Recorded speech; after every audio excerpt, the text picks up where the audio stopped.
Welcome there, students. I'm working from home today as I make this video on a Friday for week 6. Just wanted to say that this week we start the first major unit that ends with you writing a paper. So everything you've done up to now kind of built up to a lot of practice, a lot of covering the fundamentals, the rudiments of rhetoric and composition, and that kind of led up to the quarter term exam that you've taken. Now that we've talked about all the parts of the paper and all these nuts and bolts skills that will be required this semester, we're going to start a series of 3 units that each end with a paper. We'll write the compare and contrast paper, the rhetorical analysis paper, and the argument. And so the compare and contrast, it's I can imagine that you would have written something like that in the past, but I like to think of this as a chance for you to actually get some practice with body paragraph structure in the manner in which I have presented with the whole topic, sentence, evidence, analysis, tie-in. But one thing that the compare contrast paper brings with it is the room for experimentation with that particular form. Because if you think about it, what are you trying to do in a body paragraph in which you're comparing and contrasting? You're trying to simultaneously talk about 2 things. So this week I walk you through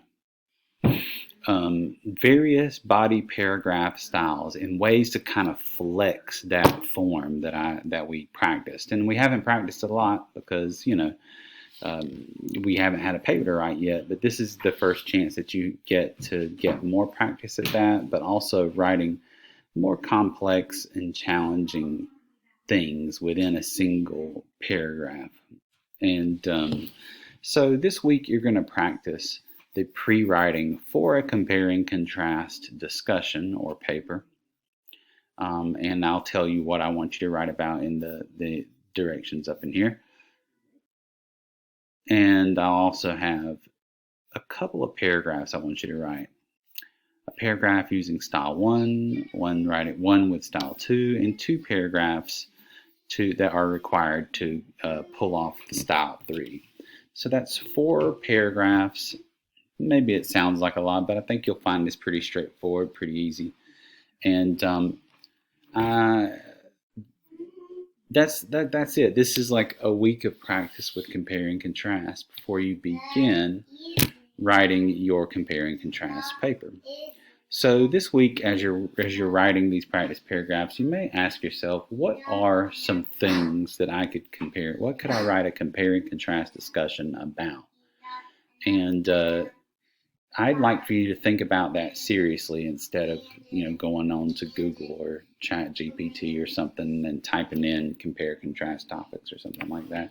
I'd actually like you to pause for just a second and think about your particular interests.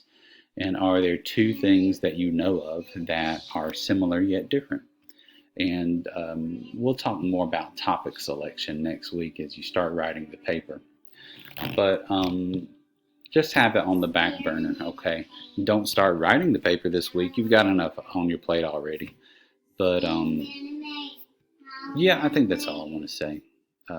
Good luck with this practice work this week, and I hope to give you some feedback on some of the writing that you're doing here. I probably won't give you feedback on this unless you've really veered off of what I was looking for.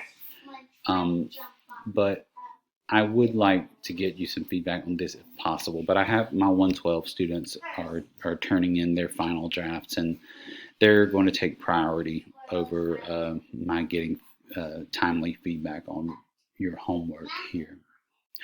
And then it kind of flip-flops next week. The week after this one, we'll be focusing on you guys because you guys will be submitting for your first major paper. But good luck with this week's work, and we'll continue to read you soon.